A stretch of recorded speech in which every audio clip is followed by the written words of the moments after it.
I started the project in 2001 in the community of Philippi.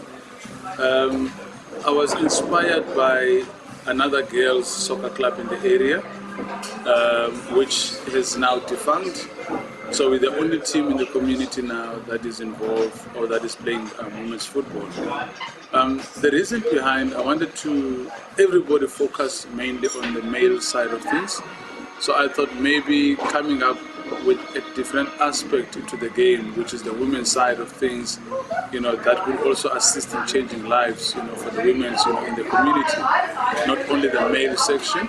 So that is why I thought let me start that initiative. And that's quite a long time then. So did you start the club yourself then? Look, at the time, we had a male team, and then I just started the ladies division into it, and then eventually as years goes by, then the male team defunct, and then the ladies are still going strong. So I'm running the club at the moment. I'm the owner of the club. Okay, and is it just the ladies team at the moment? No, it's only the ladies team at the moment, yeah. Okay, so, and then take me through the journey of building that team up to be a championship-winning side like it is at the moment. Well, it took years. It took a lot of time, energy, passion. It took a lot of strain to get the team to where it is today. It started becoming a team, and then eventually now we are a club because we've got various number of divisions. We've got a junior team, which is our under 12. We've got an under 20 side that is also competing in various tournaments, and then we have a senior team side where we're using the development league side to be the feeder team to the senior team. Should some of the girls decide not to continue with their football career anymore, then we've got some replacement. So it has been a very, very long journey, a very tough journey, and obviously running the club with no sponsorships, it makes life also very difficult, but I had to persevere, I had the drive, I had the passion, and yeah, this is where we are at the moment. And have you seen the women's game develop a lot over the last 20 years? Well, it has developed a lot. If you look at the current league, we used to have only Vodacom Cup, Vodacom League back in the days. Then it was Sanlam Halala Cup, and then it was Vodacom League, and then it was Sasol League only. Now you've got the Hollywood Bets, which is the highest league at the moment in the country. And then after Hollywood Bets, you get the Sasol League, and then from the Sasol League, you get the Regional League, and then it's development leagues from there. So the growth has been there. If you look with Banyana, the team, players are getting opportunities to play for the Banyana team, and that opportunity is open to every single club. Obviously, at the moment, players get picked from the Hollywood Bet, which is the highest league in the country, which you understand because the standard is slightly different. But there are opportunities for players in the under 17 team, under 20. There are opportunities for the under 15s as well. So if your player is doing well, you get a chance of playing in the national team. And what do the heroes have to do to get to the top league, the Hollywood Bets League? Well, we have to win the Sasol League, which this year the Sasol League has been won by UCT.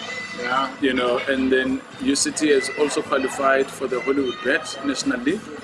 So we're hoping to do well now come 2025. And if we win the league, then we participate in the playoff. Now the playoffs consist of 9 teams from 9 provinces. And out of the 9 teams, 2 teams will then earn a spot in the Hollywood Bets, which means now you won't only be playing provincially, but you'll be playing a national league, where you have to travel from Cape Town to Durban, Limpopo, Gauteng on a weekly basis. Yeah.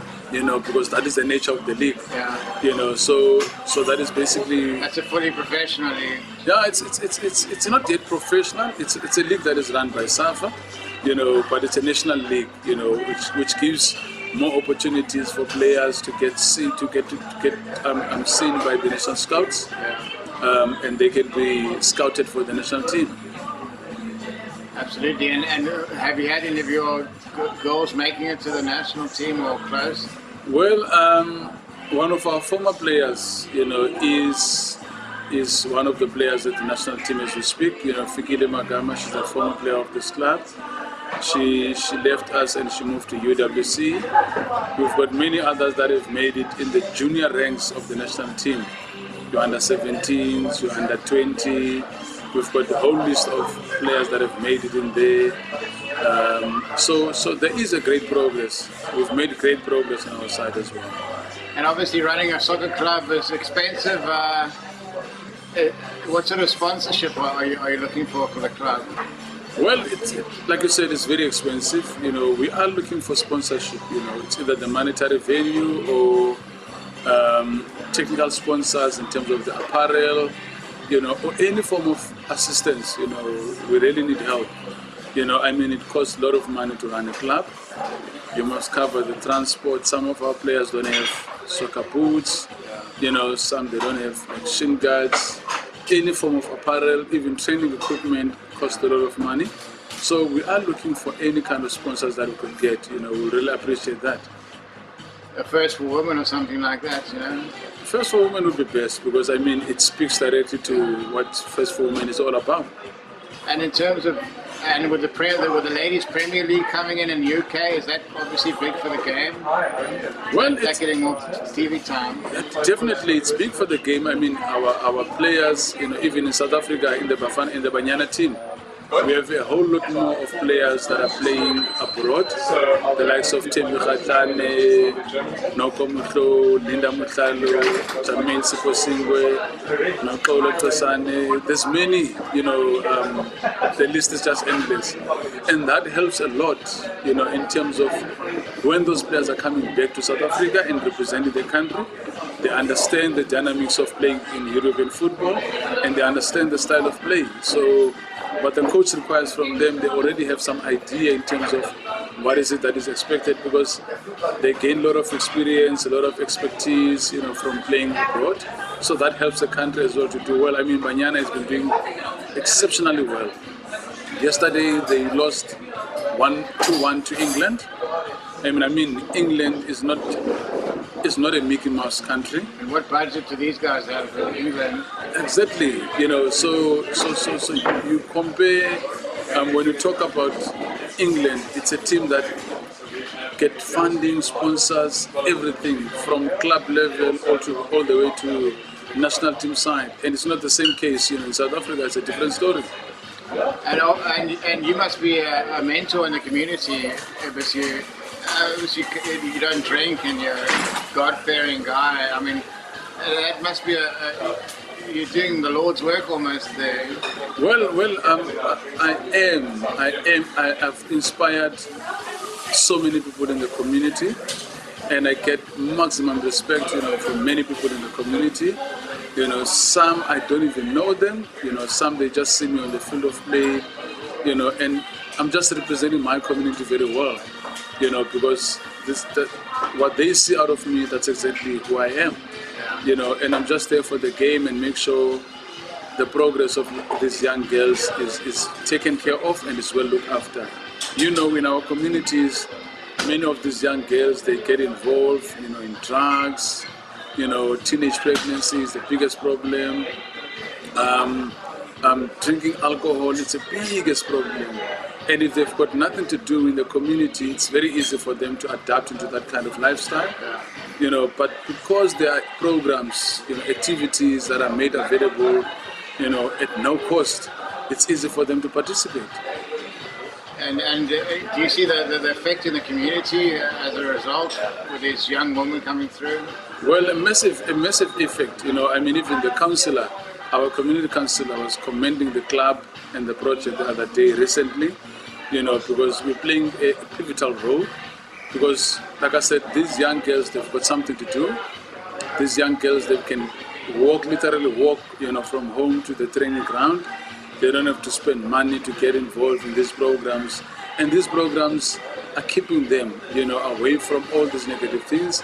And they love the project. They're enjoying the project because it's a project that gives them opportunity. It's a project that gives them space to breathe. It's a project that give them platform to network with others and get to know each other and say, listen, how do you live life? How are things at your home? So the project became family, or it has brought or built in family within the community, where people now can help one another, through the project, because had the project not be there, we wouldn't have known each other so well.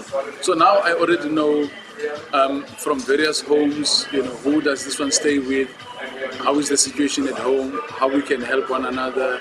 So we've brought that family aspect into the program. And Philip is known for it's quite a dangerous neighborhood. How do you keep the troublemakers outside of your bubble there at the soccer field? Well, it is a dangerous area. What we've done is we've involved, SEPs, we've involved the councillor, and at some stage we took an initiative ourselves as a club, to escort clubs that are coming to play us into the area and outside of the area to make sure about their safety. I know the councillor assisted, as well, and it's a serious concern for us, because some clubs will choose not to come because they're more worried about the current situation within the community. By now, we already know the hot spots, in the area, and we always advise the club, look, this is the area that you can go to, that's the area that you can run away from. So we try and help wherever we can. Absolutely, and the keys to being a good coach and getting the most out of your team? Well, it's all about determination, it's all about hard work, it's all about commitment, it's all about making them love the game, making them enjoy the game. That's the key, for me, because they must just come into the club and enjoy what they're doing. Then once they start enjoying what they're doing, they love what they're doing, you get the best out of them. All you do is you just advise, help wherever you need, and be a good coach to them. And with all the screen time, people spending too much time on their phones, it must be really good for the youngsters to be outdoors, learning skills. A lot, a lot. I mean, people spend most of their time on their phone. They can have access now to some of the games that we play. They can watch us. I mean, we also have a Facebook page. They can go to our Facebook page, and sometimes they can leave those phones at home and just say, you know what, let me go to the field of play, let me go watch sport, let me go spend time with my friends, my football teammates, so it gives them, the project just provides a great opportunity for them to network, to get to know the industry, know one another. I mean, sometimes we even go and watch games at Cape Town Stadium or Auckland Stadium as a team, so that people get the feel of how it feels to be at the stadium, and knowing very well that many of them have never been there before. So we provide those kind of platforms just to make sure that these kids, these teenagers are enjoying themselves. What sort of support do you get from SAFA? Look, what SAFA does is, SAFA is an organization that they can't really support one particular club. What they do is they provide platform for clubs to participate in various competitions. So what SAFA does is they provide a lot of competitions, at SAFA, where clubs from various communities can participate, and they open it up to every single corner, within Cape Town, so there's no specific area that is not catered for. They open up to say, listen, we've got an under 15 tournament, under 20 tournament, under 21 tournament, under 15 tournament, junior tournament, all these kind of programs, you're more than welcome to participate. So it's not like they designed specifically for certain people in certain area. And SAFA will make sure that they take those tournaments into all this area where the violence is taking place. Because they're trying to say to people in those areas, listen, come and be part of the sport, join the sport and make sure that there's less violence. And where we go to, we make sure we leave a good mark, which SAFA, that's what SAFA does. And do you play against Ubuntu under 12? Ubuntu, we played against them, in the Salt River tournament, and we lost to them in the semi-finals. And then they played Cape Town Roses in the final, and I think they lost to Cape Town Roses. So we know Ubuntu very well, and we've played with them before. Good to you. Do you ever see something like that for your team, where you have an academy type? Well, that's the plan. I've been chatting, and my players have been asking me, Coach, when can we have like a clubhouse, and that's the start. When you have a clubhouse, because because they love the game and they enjoy what they're doing, and they're passionate about it. They would love to spend time together. That's why every now and then we try to organize training camps, meetings, and one of the things that we're trying to do now is like a team building, where we go out as a team and have some team building events, programs on the day. So the academy would be great for us. It's only a matter of, obviously, it will need a lot of funding.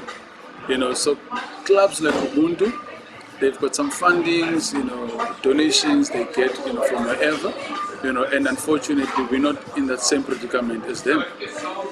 And do the people mainly come from Philippi, or do you scout people in from other areas? Well, we've got a lot of players from various areas: Kailicha, Cooks, Nyanga, we had Mitchell's Plain area, and quite a number of other areas. I mean, I've got players as far as Strand, which is close to Gordons Bay. I had players from Malmesbury. So these are people that, because they love the game and they're passionate about the game and they love being part of the team or part of the club, they will make sure that they will travel. I mean, I've got a player that doesn't miss training from Strand. She comes to training almost every day. We train 4 times a week. She will probably miss 1 day of training, and there must be a very good reason for that. Other than that, she just feels like from school straight to training. Hey, that's dedication. Very much. You say sometimes the women are more dedicated than the men. Yeah, they're very much dedicated. I mean, they find peace, being part of the project. When they are amongst one another. And sometimes I have to force them to go home because they just love being together, and they just don't want to go home. They even said to me, Coach, if we could have a clubhouse, we'll make sure we spend time at the clubhouse, because we don't just want to go home. So sometimes it becomes a serious fight that, guys, let's go home. We need to go home. So you got your own life as well. I'm telling you, they don't understand. What they do, it's just a matter of they just love being together. Absolutely. And if people want to help or get involved with the club, what's the best way to do that? Well, what can be done is we've got they can contact me directly as the chairman of the club, or they can just we've got our club email address. They can just send us an email. But I'm the point of contact. I've got a team that I work with. So we do have a secretary, we do have a treasurer, we do have various other committee members within the organization. So they can reach out to me. My numbers are available. And then we can talk and take it from there. Absolutely. And next year you got your eye on winning the league and then going up the division. Well, that's the plan. For next year, that's the plan. We're eyeing to get up into the league, win the league, go to the playoffs, win the playoffs, and qualify for the Hollywood Bets, and add another 3rd team in Western Cape to be playing in that league. Because currently we've got UWC and UCT, so we probably want to be the 3rd team to make it to the Hollywood Bets. And the name Dangerous Heroes, what was the inspiration behind that? Well, look, it's a club that was started before I even joined them. So I just joined the team and I became part of the management. So I'm not really sure what was the inspiration behind the name Dangerous Heroes. But I know we had to change our club colors from blue and white to red and black, because red and black, those are normally referred to dangerous colors. So that is why we changed the colors to red and black. But the inspiration behind the guy that started the club, is no longer around. So I wouldn't know maybe what drives him to come up with the name Dangerous Heroes. Wasn't there the Dangerous Darkies back in the 80s? No, there was a team called Dangerous Darkies, in the Athlone areas, back in the 80s, but that team is no longer there anymore. So everybody, once you start saying Dangerous Heroes, they start thinking of Dangerous Darkies because it was one of the well-known clubs in the past. It's a good name that sums up what's going on. Exactly. Beautiful. And you're getting your licenses for more coaching badges? Well, yes, I just concluded my C license, a week ago, which took about a month. So now the aim is to go for the B license, and then thereafter it's A license. So every now and then it's one step at a time, and the coaching courses are helping a lot in terms of understanding the game, understanding the coaching philosophies, the coach's roles and responsibilities, the do's and don'ts, and all that. So it's not all about just playing the game, but it's all about discipline from the coach, how you run the team, how you coordinate the training, and all that. So the next plan now, after 2026, is to look at the B license. And what's your dream then for your own personal coaching career? Look, to be honest with you, currently my focus is on this club, because it is You now want to take this club as far as possible? Yes. And currently I'm not intending to go coach elsewhere, because I've got a community project that I need to run. And I know for the fact if I have to leave that project, it's gonna collapse. So I don't want to leave those girls in limbo. I have been approached, before, but unfortunately I had to turn those offers down because my eye is specifically on the current project. Hey, good. Exactly, and what a project it is. Exactly, it is a great project indeed. Great stuff. Thanks for your time, sir. Excellent stuff.